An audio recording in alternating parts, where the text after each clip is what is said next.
Bonjour, c'est Mathieu Béliard. Bienvenue dans Les Éclaireurs, le podcast qui prend le temps d'écouter le monde changer.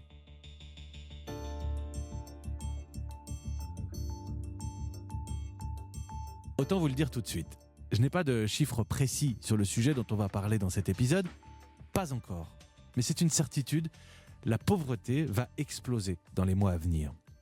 Les associations commencent à le ressentir et la Banque mondiale elle-même estime que 150 millions de personnes sur la planète vont basculer sous le seuil de l'extrême pauvreté. Tout ça, bien sûr, à cause de la crise du coronavirus. C'est donc un sujet extrêmement important. Et pour en parler, j'ai invité Élise Huillery. Elle est économiste, professeure à l'université Paris-Dauphine. Elle est aussi membre du Conseil d'analyse économique auprès du Premier ministre et chercheuse au laboratoire cofondé par la prix Nobel Esther Duflo. Parce qu'il y a beaucoup à décrypter derrière le mot « pauvre ».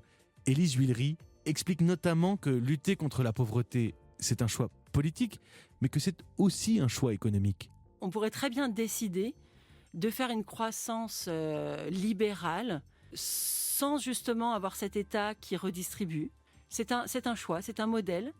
Après, justement, de ce choix philosophique, politique ou moral, dépend de ce qu'on demande à l'État de faire. Avec Élise Huillery, on va comprendre que si tous les Français gagnaient 2 000 € de plus par mois, il y aurait quand même des pauvres dans notre pays, qu'on peut lutter contre la pauvreté même quand la croissance est au plus bas, et que c'est peut-être plus facile de changer le monde que de se changer soi-même. J'adore cette idée. Voilà Les Éclaireurs, épisode 13. La pauvreté est-elle un problème pour l'économie ? Mes amis, tant de personnes couchent encore dehors, tant de familles souffrent. Avec la Fondation Abbé Pierre pour le logement des défavorisés, je vous demande à vous, électeurs, de faire pression sur tous les candidats pour qu'ils s'engagent à agir pour les plus malheureux.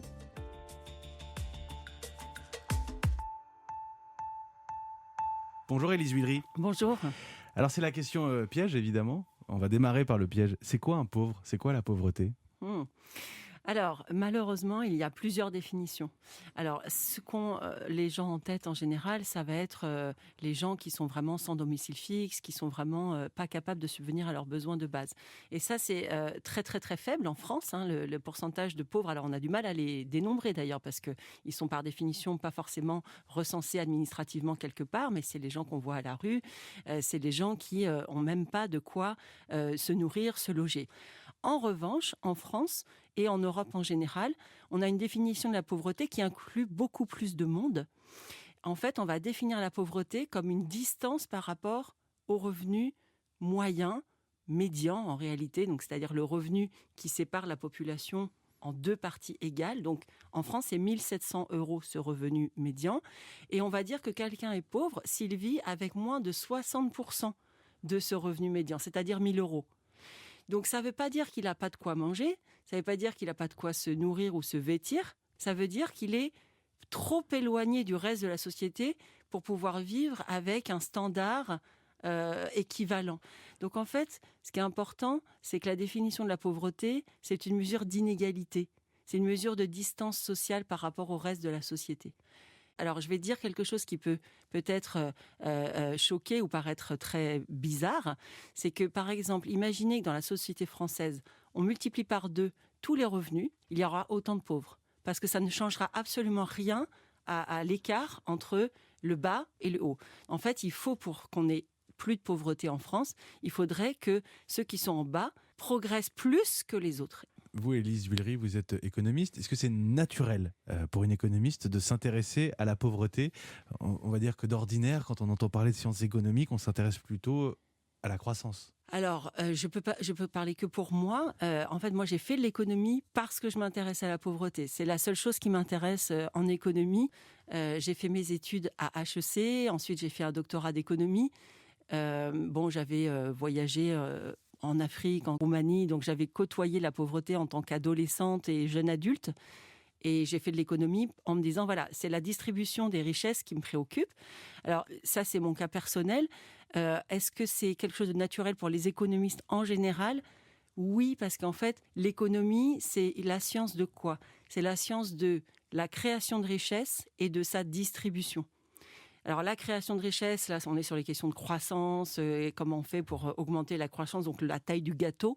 Et puis la distribution fait entièrement partie de la définition de l'économie. Donc comment est-ce qu'on répartit ce gâteau ? La pauvreté est une question majeure en économie depuis toujours. On va rentrer dans le dur du sujet. On annonce l'arrivée de centaines de milliers de nouveaux pauvres dans les chiffres qui sont communiqués par des associations. Est-ce que déjà la crise que l'on connaît, celle liée au coronavirus, est-ce que c'est une crise économique comme une autre ? Non, pas du tout. C'est une crise économique. Alors, on en a déjà eu dans l'histoire, des crises économiques dues à des pandémies, à des épidémies sanitaires. Mais les mesures qui ont été prises au niveau des sociétés ont jamais... Donc, les mesures de confinement, ça, c'est la première fois que ça arrive dans l'histoire de l'humanité. Parce que dans des époques plus anciennes où on avait des épidémies sanitaires, il n'y avait pas un État fort, constitué, qui pouvait donner ce genre de règles que tout le monde respectait. Donc, l'impact sur l'économie est effectivement sans précédent de ce fait. Après, pour faire le lien avec la pauvreté, comme vous dites, on pressent une énorme augmentation de la pauvreté. Et il se trouve que les mesures de confinement n'ont pas du tout le même effet selon la position sociale que les gens occupent dans la société. Les crises économiques ont souvent tendance à être beaucoup plus dures et à frapper beaucoup plus fort ceux qui sont déjà beaucoup plus fragiles économiquement, parce que ceux-là, ils sont vraiment, en général, avec des emplois plus précaires, voire pas de contrat de travail.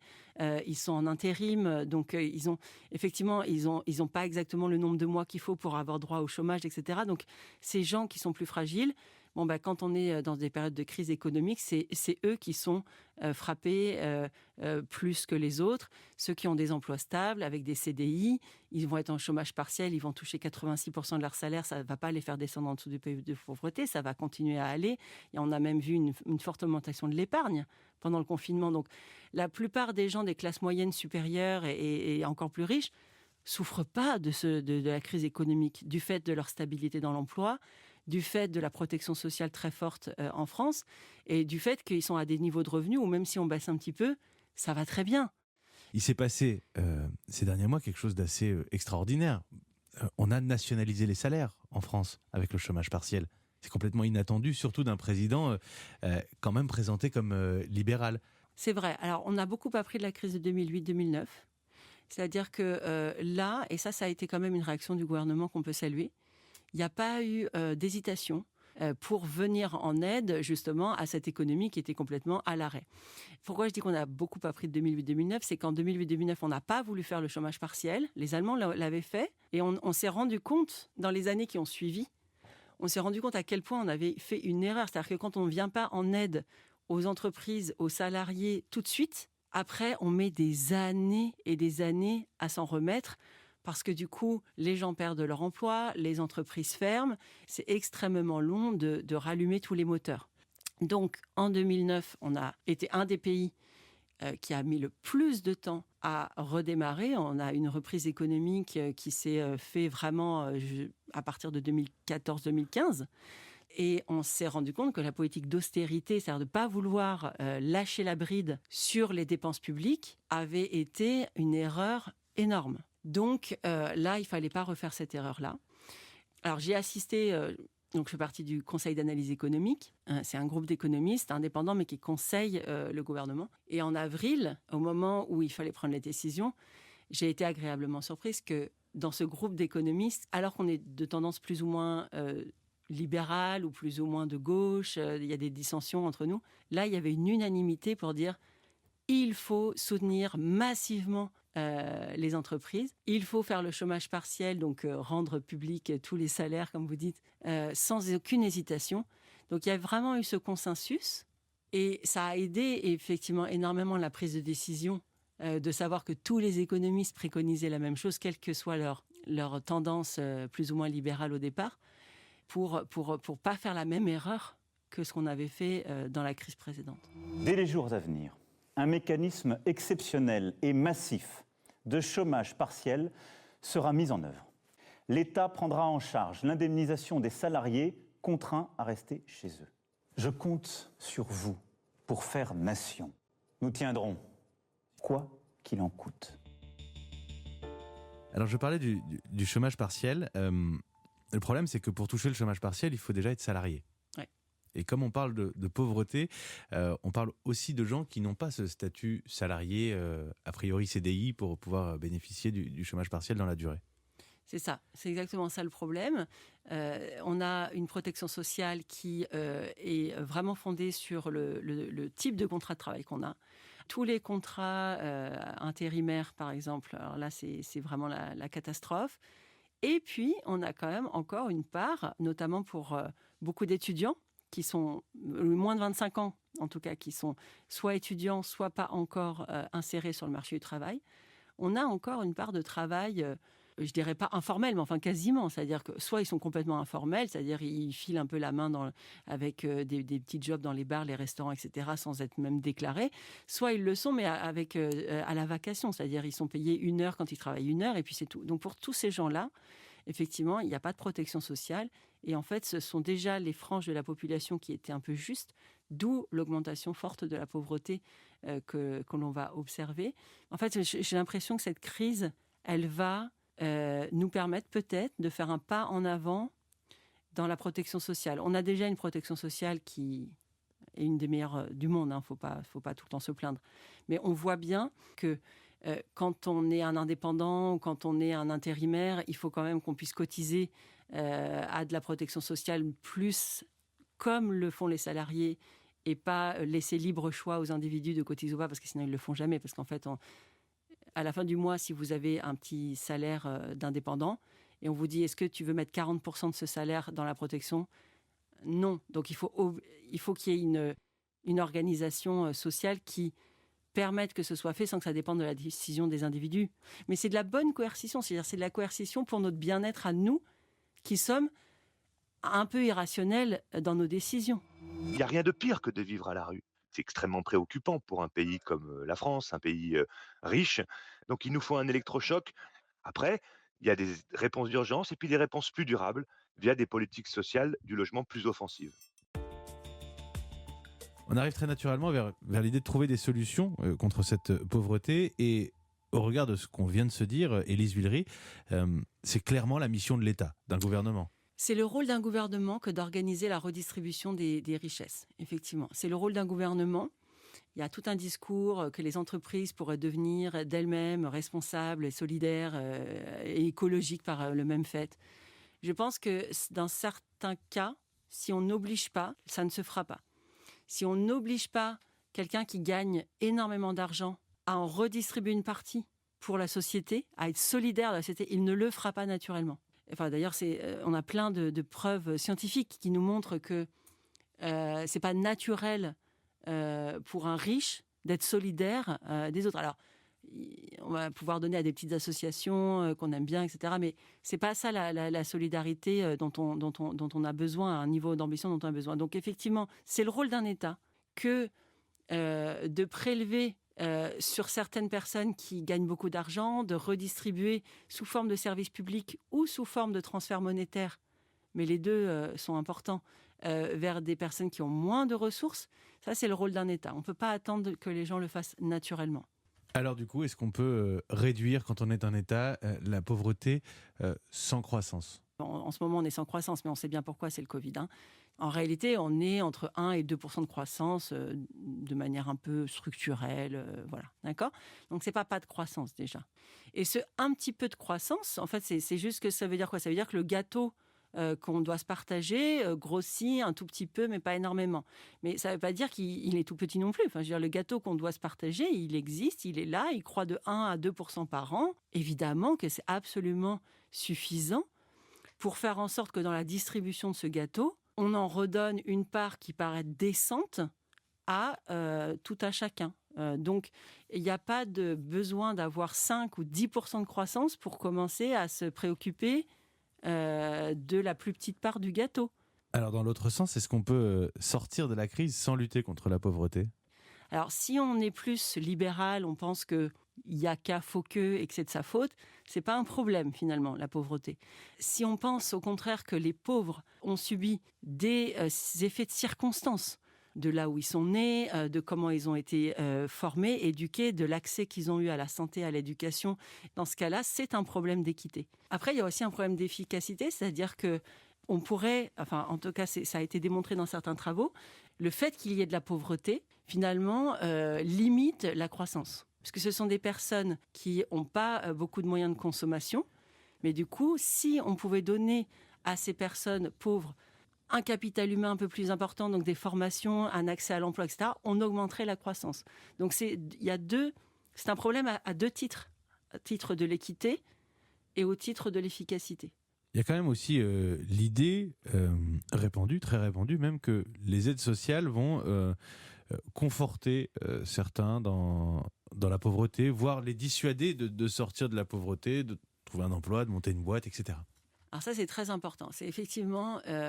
c'est très important qu'on en parle parce que de tout temps, il y a eu ces théories libérales qui disent que quand on aide quelqu'un, on le rend feignant. Ça a l'air d'être frappé sur le coin du bon sens. Et en fait, ça oublie complètement, et on a pu le vérifier empiriquement que c'était pas du tout la réalité, ça omet complètement que les individus ne sont pas en train de vouloir maximiser en permanence leur bien-être monétaire. Ces théoriciens ont oublié que dans le fait d'avoir un emploi se joue beaucoup plus de choses que juste gagner de l'argent. Il se joue le fait d'avoir une position sociale, d'avoir un intérêt à ce que l'on fait, d'avoir une participation dans la société, en fait, tout simplement, à la vie de la société. Il y a eu des études très bien faites sur les effets du RSA, ou aux États-Unis, les effets de l'EITC, qui est un peu le même genre de mesure, où on donne de l'aide monétaire à des gens qui ont des bas salaires. À chaque fois, on n'a pas vu que ces aides réduisaient les efforts que faisaient les gens au niveau de leur travail.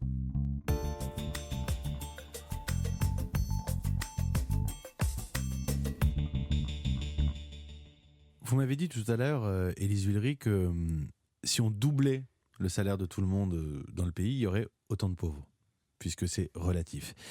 Comment expliquer dans ce cas-là que le revenu universel puisse avoir un quelconque intérêt, puisqu'on donnerait un revenu défini à tous, le même, ça n'aurait pas d'effet sur la pauvreté alors ?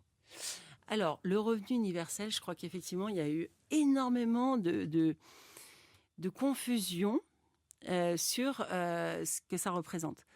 Quand on parle de revenu universel, en tout cas tel qu'on le conçoit, c'est quoi ? C'est un revenu garanti de base d'un certain montant qu'il faut définir. Il faut se mettre d'accord socialement sur est-ce que ce serait 750, est-ce que ce serait 900, est-ce que ce serait 1000 euros, qui est justement le seuil de pauvreté.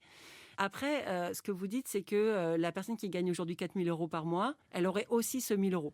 En fait, non, parce qu'il faudrait bien financer ce truc. Quand on parle de financer ce truc, ça veut dire qu'en fait, il faut bien prélever de l'impôt sur des catégories de population qui gagnent bien leur vie pour pouvoir financer le revenu universel sur ceux qui gagnent moins bien leur vie. Donc, autrement dit, celui qui gagne 4 000 euros, il aurait peut-être les 1 000 euros de revenu universel si on choisissait de faire un virement à tous les ménages, mais il paierait 1 000 euros d'impôts supplémentaires pour financer ce truc. Donc, pour lui, ce serait neutre, en fait. C'est ça qu'il faut bien comprendre. Pour les gens, au contraire, qui ont des revenus très faibles, l'idée du revenu universel, c'est de dire il y a un non-recours important sur le RSA socle, il y a un non-recours important sur d'autres aides comme les APL, parce que c'est trop compliqué, parce qu'il y a des démarches administratives et que rien que ces démarches administratives, pour certaines personnes, c'est un obstacle.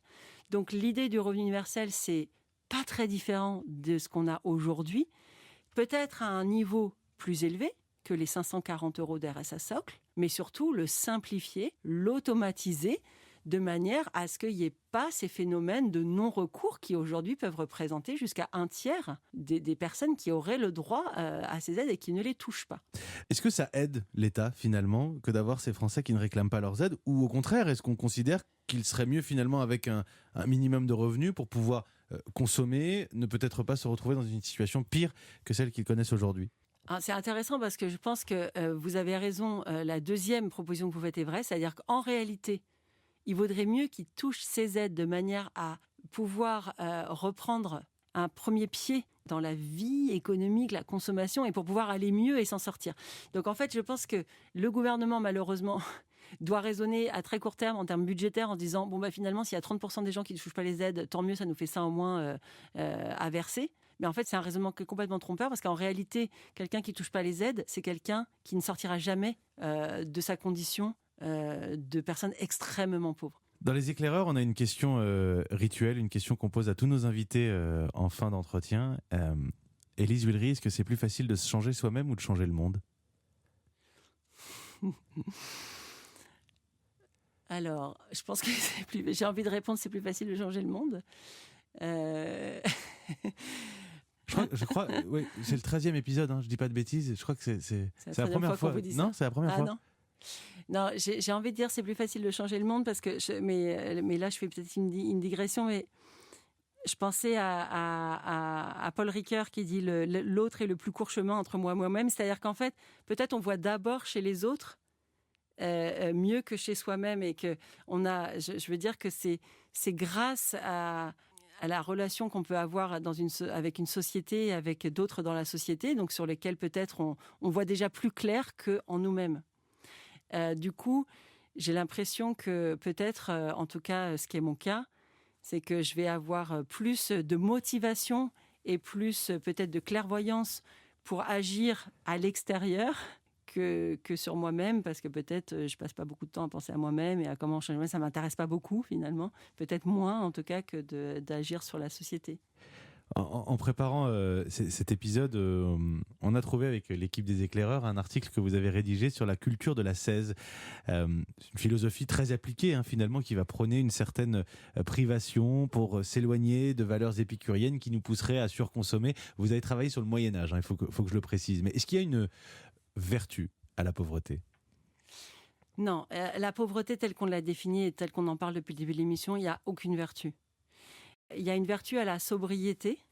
On voit bien que à la fois on en a besoin pour des questions écologiques, à la fois il y a des vertus personnelles à la sobriété, mais que donc en termes de développement personnel, d'épanouissement intellectuel, de relation à l'autre, où finalement il y a une grande richesse à ne plus être dans le plaisir matériel et à être effectivement dans des plaisirs intellectuels et plus altruistes. Pour les autres et pour la planète, je veux dire.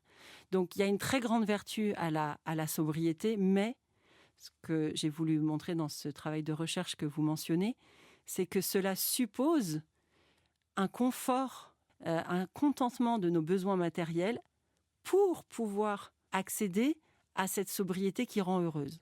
Et que demander aujourd'hui à des personnes pauvres d'avoir un plaisir à la sobriété, ça n'a aucun sens. Vous pouvez avoir un plaisir à la sobriété, à vous déprendre effectivement de la consommation pour avoir des plaisirs beaucoup plus dématériels, que quand vous avez assouvi suffisamment vos besoins matériels. Donc je ne supporte pas l'injonction que l'on fait à des personnes qui ont déjà des difficultés à subvenir à leurs besoins de base. Je ne supporte pas cette injonction de sobriété. Merci Élise Huillery. Merci.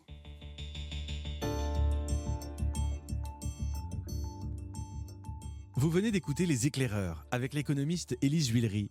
Les Éclaireurs est un podcast Europe 1 Studio avec Marina Pruzès à la programmation, Fanny Rascle à la production et Jean Lénaf à la réalisation.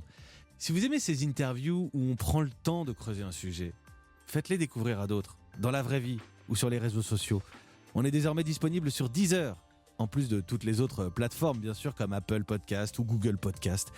Je vous donne rendez-vous dans une semaine pour un nouvel épisode des Éclaireurs. À très vite.